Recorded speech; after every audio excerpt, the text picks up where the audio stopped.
Class में हमने discuss किया था formation of all India Muslim league के बारे में। आज थोड़ा सा और आगे चलेंगे और साइमन कमीशन, नेहरू रिपोर्ट, कायदे आजम के 14 नुकात, इनके ऊपर बात करने की कोशिश करेंगे। तो सबसे पहले तो आप ये समझिए कि 1927 में एक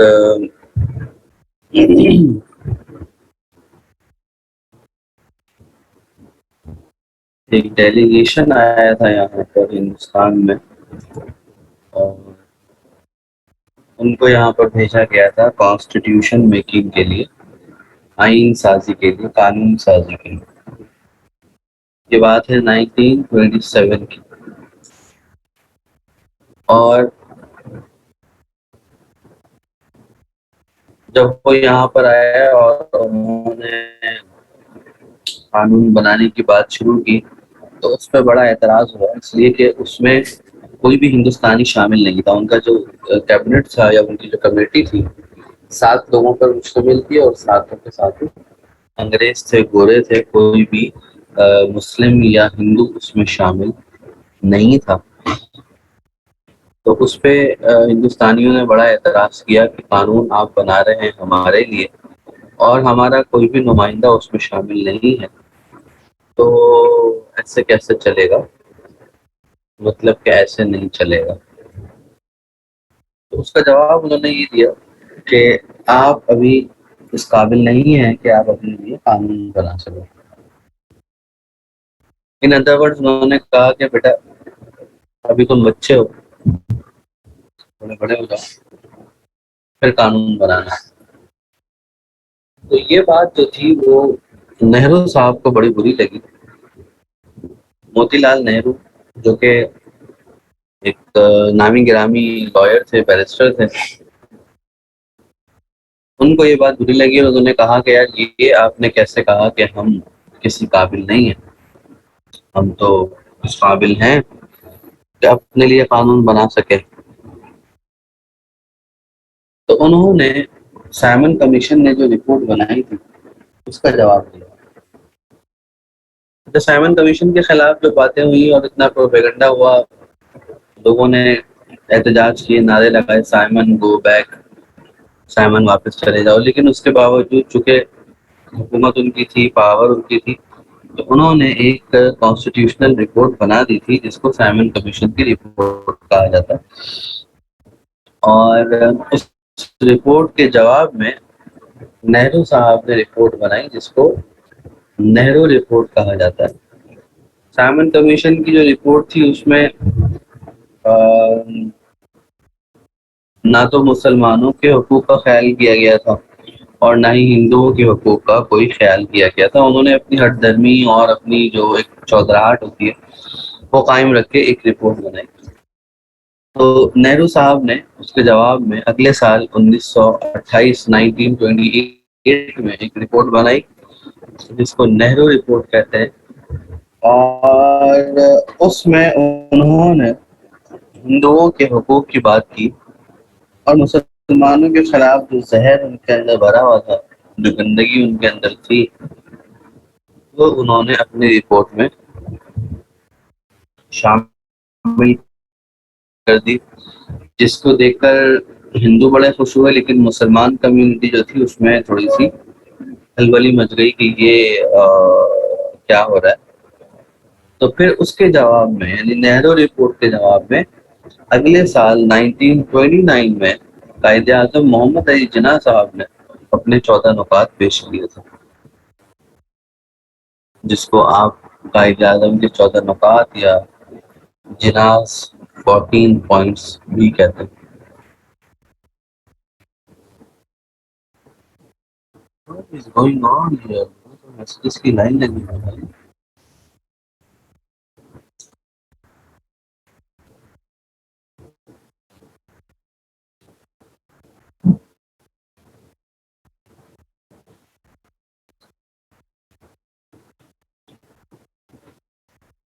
बेटा तुम लोग ना ये क्या मतलब चंद्रमुखी का कोठा समझा हुआ है, सारे दर्द दुख यहाँ निकाल रहे हो। अपनी पर्सनल बातें बाद में करना, अभी बार बार मैसेज करके डिस्टर्ब नहीं करो। अच्छा, तो कुछ बातें जो कि आप शुरू में नोट करेंगे। सबसे पहली बात,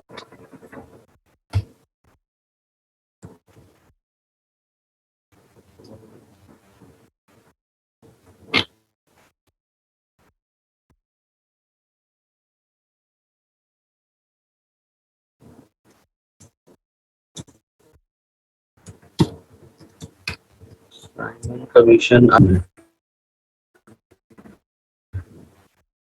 उर्दू में बोलेंगे साइमन कमीशन के बाद नेहरू रिपोर्ट आई।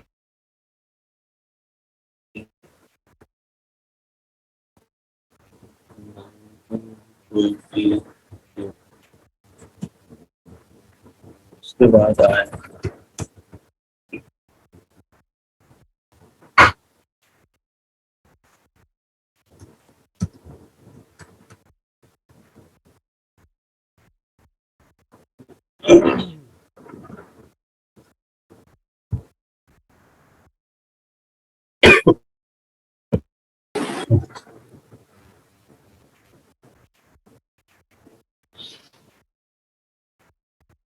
ये 3 साल की जो चेन है, ये हमारे सामने होनी चाहिए।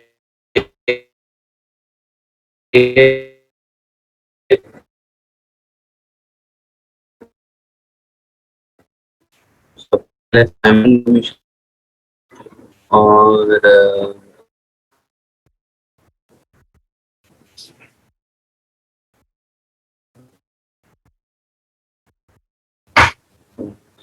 इनको भी बाहर तो होगी।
ओके जी, हम टेक्निकल इश्यूज की वजह से थोड़ी देर के लिए गायब हो गए हैं। दोबारा वापसी हुई है। कुछ लोगों को मैं क्लास से बाहर निकाल दूंगा, यहाँ बैठ के बकवास से करना, ताकि हम सुकून से क्लास ले सकते हैं।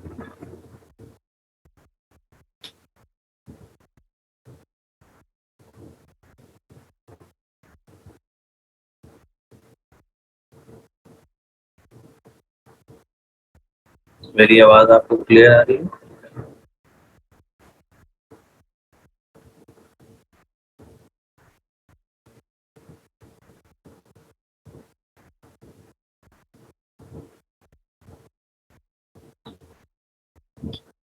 ओके।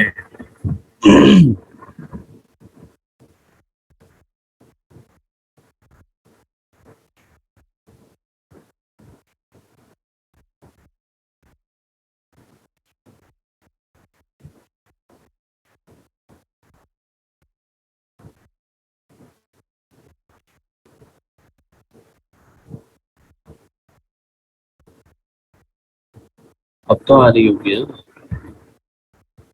बीच में थोड़ा सा मसला हो गया था, डिस्कनेक्ट हो गया था मामला, लेकिन आई गेस अब आवाज़ ठीक आ रही होगी। Yes, और स्क्रीन पे भी आपको एक बड़े मियाँ दिख रहा है।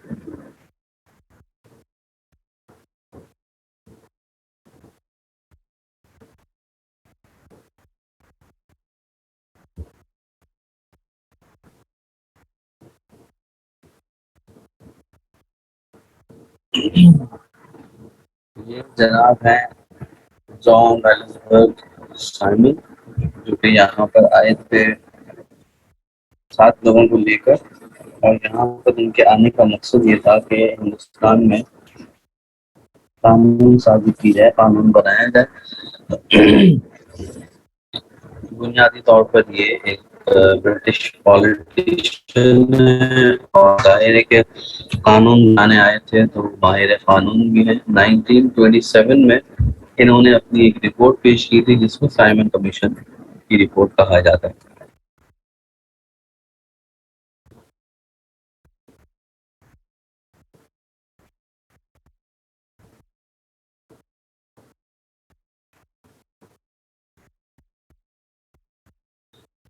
ये तमाम बातें मैं आपको बता चुका कि इसमें 7 लोग थे, ऑल ब्रिटिशर्स थे।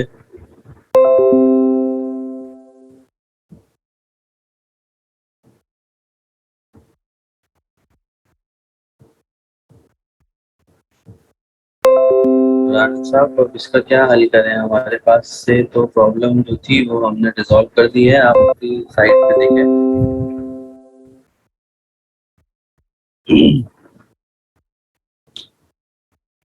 जी, अभी हम नेहरू रिपोर्ट पे पहुंचे नहीं, शायद हम पहुंचने वाले हैं।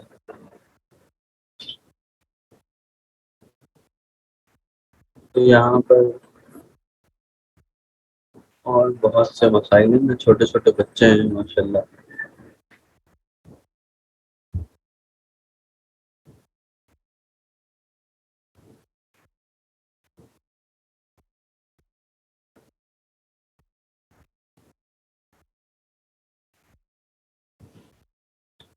ओके, तो साइमन कमीशन के बारे में जो बातें हमने करनी थी वो कर ली हैं। अब हम चल रहे हैं असल टॉपिक की तरफ, जिसको हमने नाम दिया है, या बल्कि जिसका नाम है नेहरू रिपोर्ट। ये कुछ पिक्चर्स हैं जो कि मैंने आपको बताया कि साइमन के खिलाफ काफ़ी एहतजाज हुआ, और लोगों ने जुलूस निकाले, रैलीज निकली कि भाई साइमन गो बैक, साइमन वापस जाओ। ये रिएक्शन था हिंदुस्तान का, जो कि साइमन कमीशन की रिपोर्ट पर दिया गया।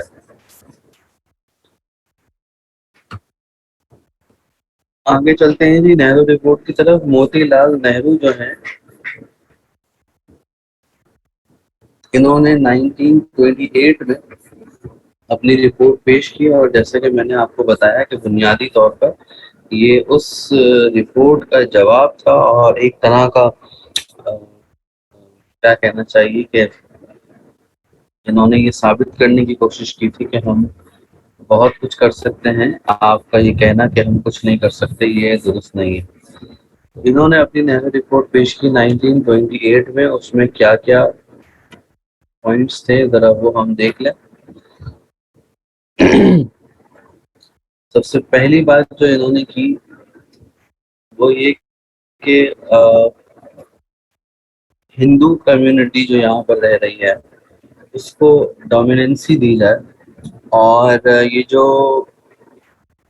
ब्रिटिश प्रेशर है हमारे ऊपर, जो हम एक तसल्लुत को फेस कर रहे हैं, अंग्रेज हुक्मरान जो हम पे मुसल्लत हुए हुए हैं, इनके तसल्लुत से हमें निजात मिले और हमें इंडिपेंडेंटली हुकूमत करने का स्टेटस दिया जाए।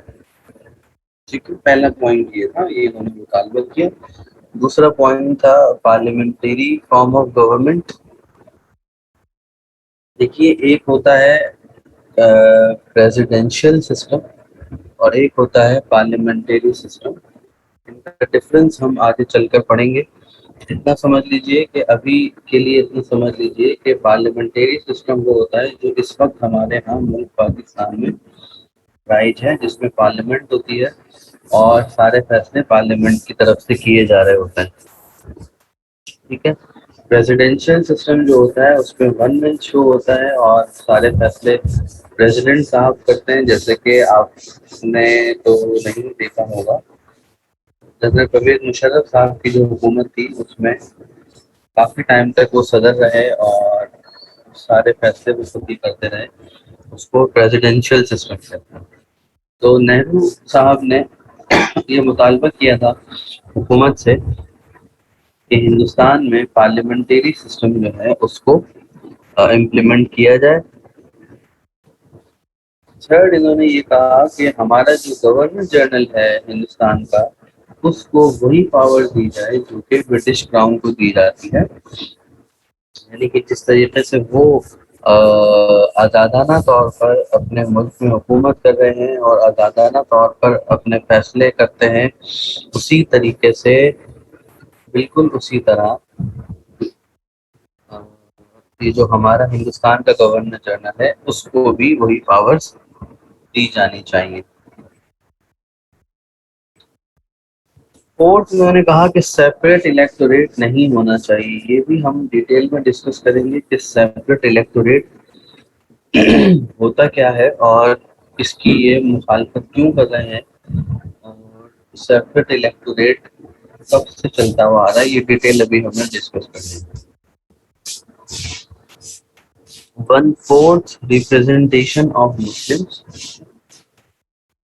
असल में थोड़ा सा हमें एक बैकग्राउंड की तरफ जाना पड़ेगा। 1916 में यानी कि 1916 में एक मुआहिदा हुआ था मुस्लिम लीग और कांग्रेस के दरमियान, जिसको हम मीसाके लखनऊ कहते हैं या लखनऊ पैक्ट हम उसे कहते हैं। 1916 में 1916 में ये मुआहिदा हुआ था और उस मुआहिदे में कायदे आज़म ने कांग्रेस से बहुत सारी बातें मनवाई। लास्ट क्लास में हमने पढ़ा था कि कायदे आज़म ने मुस्लिम लीग ज्वाइन की थी 1913 में, 1913 में। ठीक है। उससे पहले वो इंडियन नेशनल कांग्रेस का हिस्सा थे। 1913 में उन्होंने मुस्लिम लीग तो ज्वाइन कर ली, लेकिन कांग्रेस से रिजाइन नहीं किया। कांग्रेस से उन्होंने रिजाइन किया 1919 में, 1919 में।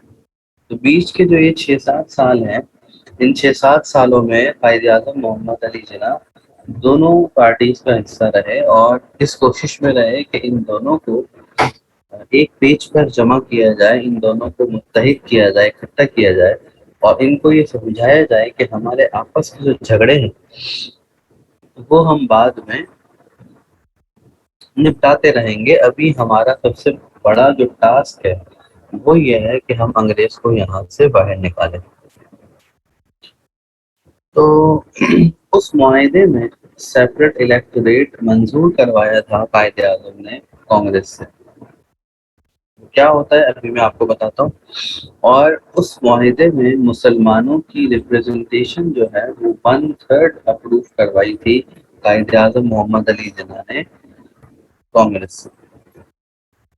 कांग्रेस को इस बात पे मना लिया था कि ठीक है, मुसलमानों की जो रिप्रेजेंटेशन है, मुसलमानों की रिप्रेजेंटेशन का मतलब यह है कि पार्लियामेंट के अंदर, मिनिस्ट्रीज के अंदर और जो दूसरी लेजिस्लेटिव असेंबलीज हैं उनके अंदर मुसलमानों की रिप्रेजेंटेशन 1/3 होनी चाहिए, यानी कि 33% होनी चाहिए। और उसकी वजह यह है कि मुसलमानों की जो पॉपुलेशन थी वो टोटल पॉपुलेशन का 1/3 थी।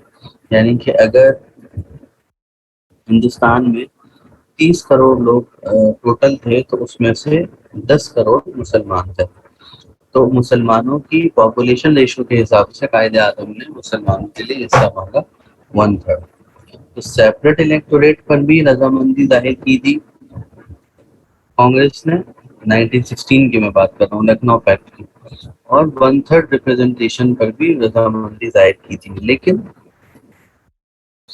1928 में जब नेहरू साहब ने ये रिपोर्ट पेश की तो ये दोनों बातों से मुकर गए।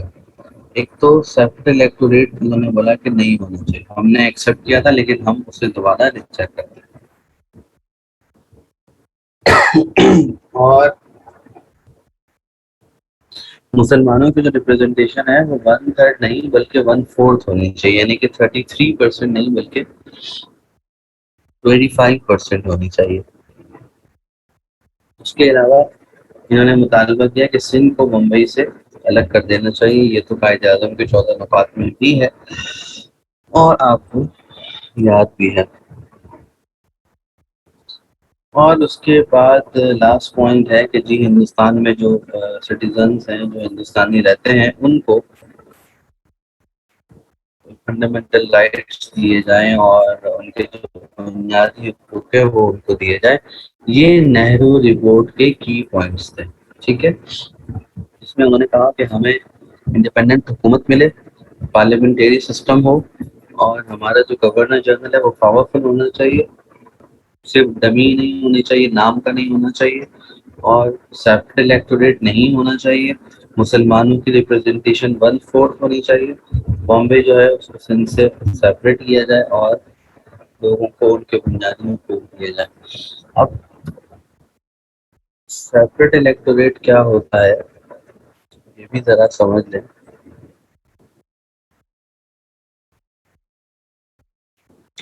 उससे पहले पार्लियामेंट समझ लीजिए कि पार्लियामेंट क्या होता है। 4 चीजों को मिलाकर बनता है पार्लियामेंट। ये लंबी चौड़ी तमहीर है लेकिन हमें इसकी तरफ जाना ही पड़ेगा। जितने भी सूबे होते हैं मुल्क में, हर सूबे की एक सूबाई असेंबली होती है जिसको प्रोविंशियल असेंबली या लोकल असेंबली कहा जाता है। फिर उन असेंबलीज के अलावा पूरे मुल्क की एक नेशनल असेंबली होती है जो कि कैपिटल में होती है, आपके दारुल खिलाफा में होती है, जिसका ताल्लुक किसी एक सूबे से नहीं होता बल्कि दोनों पूरे मुल्क से होता है। फिर उसके ऊपर एक और कैबिनेट होता है जिसको सेनेट कहते हैं। और उसके बाद जनाब आली सदर ममलिकत। ये 4 चीजें अगर हम मिलाएं तो बनता है पार्लियामेंट। अगर आपने इलेक्शंस के दौर में देखा हो, जो लोग अपनी कैंपेन्स चलाते हैं ना, इलेक्शन कैंपेन चलाते हैं, तो वो क्या करते हैं, उन एक ही पार्टी का बोर्ड लगा हुआ होता है और उसमें 2 लोगों की पिक्चर्स लगी होती है और एक के नीचे लिखा होता है उम्मीदवार बराए कौमी असेंबली और एक के नीचे लिखा होता है उम्मीदवार बराए सूबाई असेंबली। और वहां पर कुछ कोड्स लिखे हुए होते हैं, सपोज PS126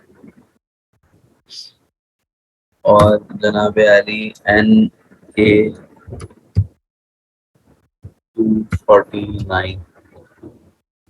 ये कोड होते हैं, असल में होता ये है कि जब इलेक्शन हो रहे होते हैं तो दो तरह के इलेक्शन होते हैं, एक प्रोविंशियल लेवल पर होते हैं और एक नेशनल लेवल पर होता है।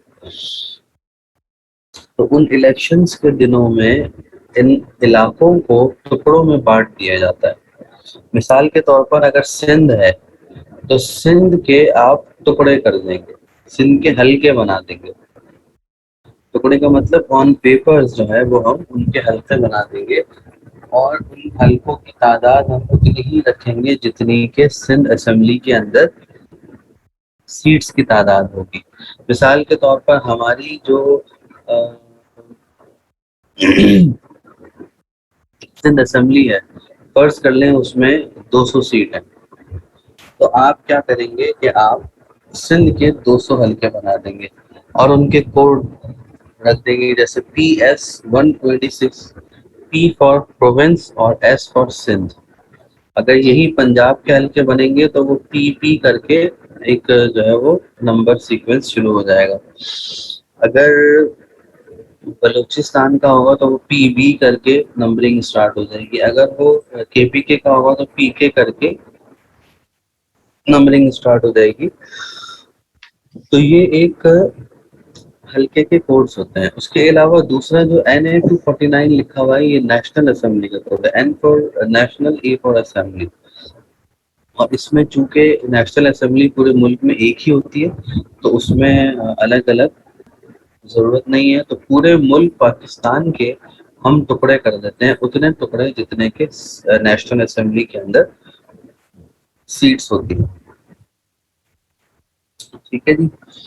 ये जो प्रोविंशियल असेंबली का मेंबर होता है इसको MPA या MLA कहा जाता है, मेंबर ऑफ प्रोविंशियल असेंबली और मेंबर ऑफ लोकल असेंबली।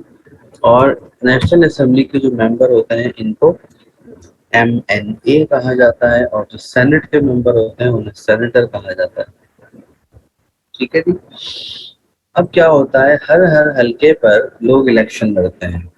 मैंने आपसे कहा हम फर्ज कर लेते हैं कि सिंध के अंदर 200 हलके हैं, क्योंकि सिंध असेंबली की सीटें 200 हैं अगर, तो हर हर हलके पर इलेक्शन होंगे। हर हलके पर 4 लोग, 5 लोग, 6 लोग इलेक्शन लड़ेंगे। जिसको ज्यादा वोट मिलेंगे वो जीत जाएगा, ठीक है, अपने हलके से। और उस जीतने के इनाम में उसको क्या मिलेगा, असेंबली के अंदर सीट। ठीक हो गया। तो वो फिर MPA बन जाएगा या MLA बन जाएगा। इसी तरह नेशनल असेंबली के जो हलके हैं वो चूंकि पूरे पाकिस्तान के बनते हैं तो बड़े बड़े हलके होते हैं और उसमें हर पार्टी कोशिश करती है कि उसके सीनियर लोग जो हैं वो नेशनल असेंबली के मेंबर बने। तो नेशनल असेंबली जो है हमारी पाकिस्तान की, उसमें 342 सीट्स हैं। तो 342 हलके बनाए जाते हैं पूरे पाकिस्तान के। अभी हम सेनेट की तरफ आ रहे हैं, अभी आते हैं सेनेट की तरफ। ठीक है जी। तो जनाब अली, नेशनल असेंबली और प्रोविंशियल असेंबली में जो लोग बैठते हैं इनका इंतखाब करती है जनता, आवाम। इसीलिए जब इलेक्शन होते हैं तो एक ही पार्टी एक ही हलके में जब अपनी मार्केटिंग करती है तो वो एक ही जगह से 2 लोगों को इलेक्ट करती है। एक उनका बंदा प्रोविंशियल असेंबली के लिए, सूबाई असेंबली के लिए इलेक्ट हो रहा होता है और नॉमिनेट किया जाता है, और फिर उसके बाद उसी हलके से नेशनल असेंबली के लिए वो वहां से अपना एक बंदा नॉमिनेट करते हैं। तो जितनी भी लोकल असेंबलीज हैं, प्रोविंशियल असेंबलीज हैं, उनमें जो लोग बैठते हैं वो लोगों के वोट लेकर आया हुआ होता है। और इसी तरीके से नेशनल असेंबली में जितने लोग होते हैं वो आवाम की इलेक्शन के ऊपर, आवाम ने उनको वोट दिया होता है तो वो आए हुए होते हैं। उसके ऊपर जो सेनेट है इसमें जो लोग बैठते हैं इनका इलेक्शन आवाम नहीं करती, इनकी इलेक्शन बल्कि असेंबली के जो मेंबर्स होते हैं ये इलेक्ट करते हैं सेनेट के मेंबर्स। और फिर सेनेट में से सदर ममलिकत या प्रेसिडेंट जो है उसका इंतखाब किया जाता है। वजीर आजम जो होते हैं प्राइम मिनिस्टर, वो नेशनल असेंबली से इलेक्ट होते हैं, और प्रेसिडेंट जो होते हैं वो सेनेट से इलेक्ट होते हैं। और सेनेट की मुद्दत होती है 6 साल, इसीलिए सदर ममलिकत की भी मुद्दत होती है 6 साल। नेशनल असेंबली और प्रोविंशियल असेंबली की जो मुद्दत होती है वो होती है 5 साल। लिहाजा प्राइम मिनिस्टर की मुद्दत भी 5 साल होती है जनाब अली। सेनेट जो है ये अपर क्लास का एक कैबिनेट होता है, और इसमें हर पार्टी के द मोस्ट सीनियर जो रिप्रेजेंटेटिव्स होते हैं वो बिठाए जाते हैं। और काम तीनों का वही है, कानून साजी करना, कानून बनाना। इन चारों को मिलाकर पार्लियामेंट या लेजिस्लेचर कहा जाता है। जब भी कोई कानून पास होता है तो वो पहले सूबाई असम्बलियाँ उसे अप्रूव करती हैं, फिर कौमी असम्बली उसे अप्रूव करती है, फिर उसके बाद सेनेट में वो बिल पास होता है, फिर सदर ममलिकत की तरफ हो जाता है और कोई कानून बनता है, या कानून पास होता है, या कानून में चेंज लाया जाता है, या अमेंडमेंट होती है। ठीक है? तो पार्लियामेंट आपने समझ लिया, अब हम इसको दोबारा ज्वाइन करेंगे और सेपरेट इलेक्टोरेट को समझने की भी कोशिश करेंगे। तो मिलते हैं एक छोटे से ब्रेक के बाद।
अच्छा जी, जुदा का ना इंतखाब या सेपरेट इलेक्टोरेट क्या होता है?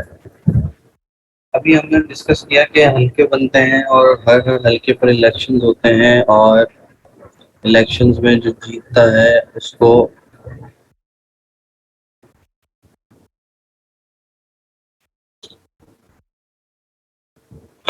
उसको जो है वो सीट मिल जाती है असेंबली के अंदर। हमने एक चार्ट बनाया हुआ है, आपको दिख रहा होगा। मिसाल के तौर पर फर्ज कर लेते हैं कि ये एक सूबे के हल्के हैं और हर हर हल्के के ऊपर लोग इलेक्शन लड़ रहे हैं और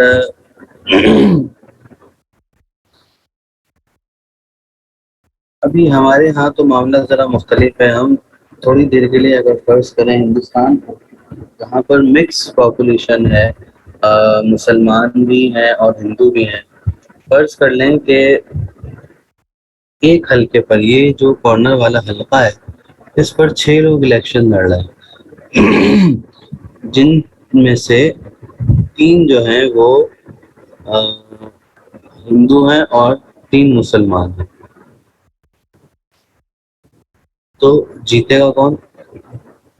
3 हिंदुओं में से भी कोई जीत सकता है और 3 मुसलमानों में से भी कोई जीत सकता है। इलेक्शन से पहले हम इस चीज़ का फैसला नहीं कर सकते। बहुत से बहुत प्रेडिक्शंस हो सकती है कि भाई इलाका मुसलमानों का है तो शायद मुसलमान जीत जाए, या इलाका हिंदुओं का है तो कोई हिंदू जीत जाए। लेकिन वो सिर्फ एक क्या कहना चाहिए कि प्रेडिक्शंस होंगी। कायदे आजम मोहम्मद अली जिन्ना ने 1906 में ये एक कॉन्सेप्ट दिया था, 1906 में, कि जो मुसलमानों के इलाके हैं वहाँ पर सिर्फ मुसलमान इलेक्शन लड़े और जो हिंदुओं के इलाके हैं वहाँ पर हिंदू इलेक्शन लड़े।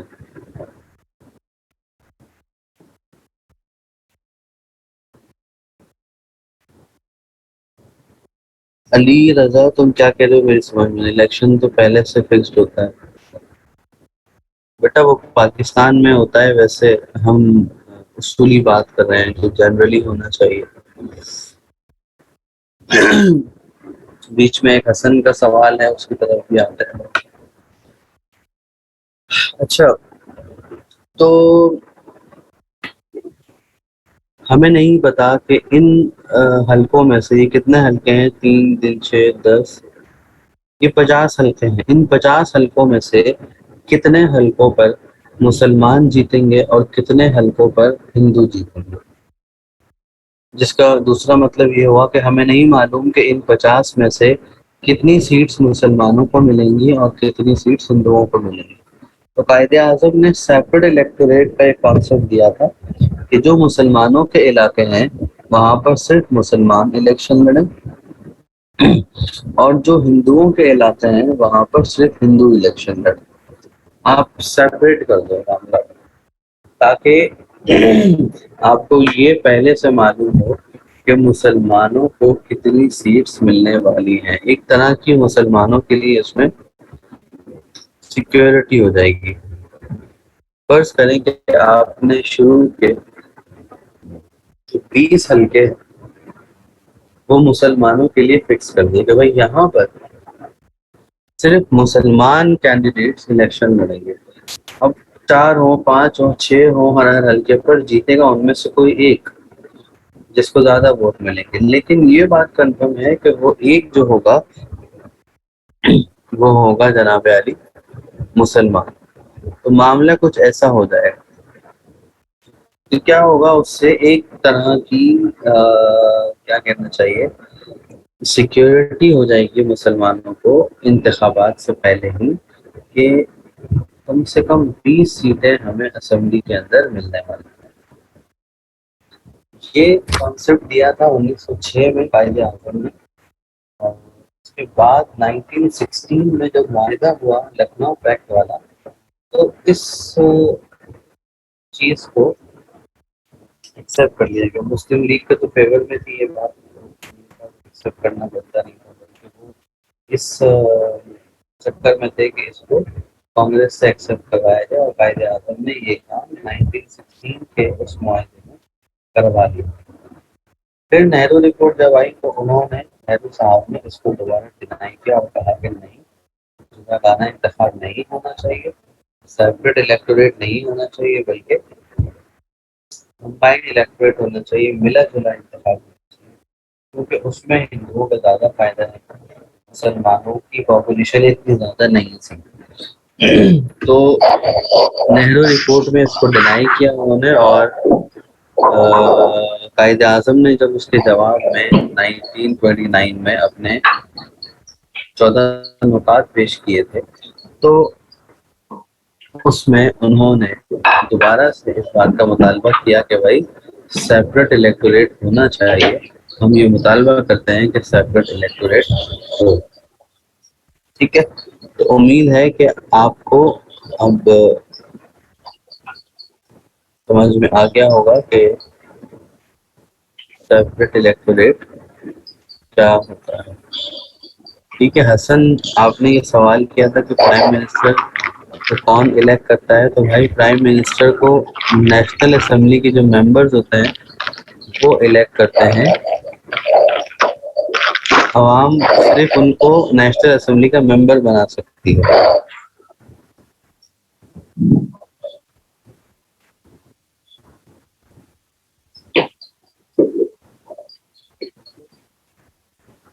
बेटा ये आप लोगों ने आज तो कर लिया, ये यहाँ पर जो आप ये कन्वर्सेशन चला रहे हो, नेक्स्ट टाइम अगर ऐसा होगा तो आपको जो है ना हमेशा की पाबंदी आप पे, लाइफ टाइम बैन आप पर लगा दिया जाएगा। जितने भी लोग यहाँ बकवासें कर रहे हैं, अली रजा, राफे, अब्दुल्ला, तो अगर नेक्स्ट टाइम ऐसा हुआ मेरी क्लास में तो फिर वो आपकी मेरे सेशन की आखिरी क्लास होगी। ठीक है, सो बी केयरफुल।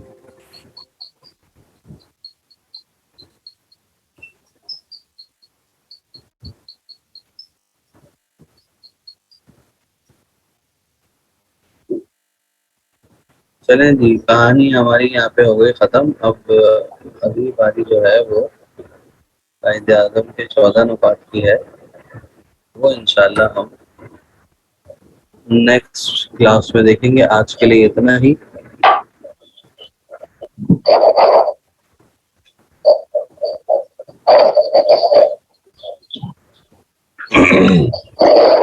कोई सवाल है, कोई कंफ्यूजन है, कोई मसला है तो आप बिल्कुल पूछ सकते हैं।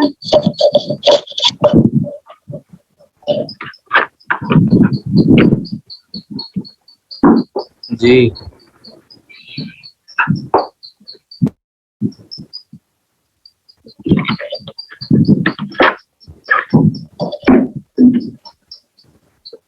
जी, अली रजा कुछ कहना है आप?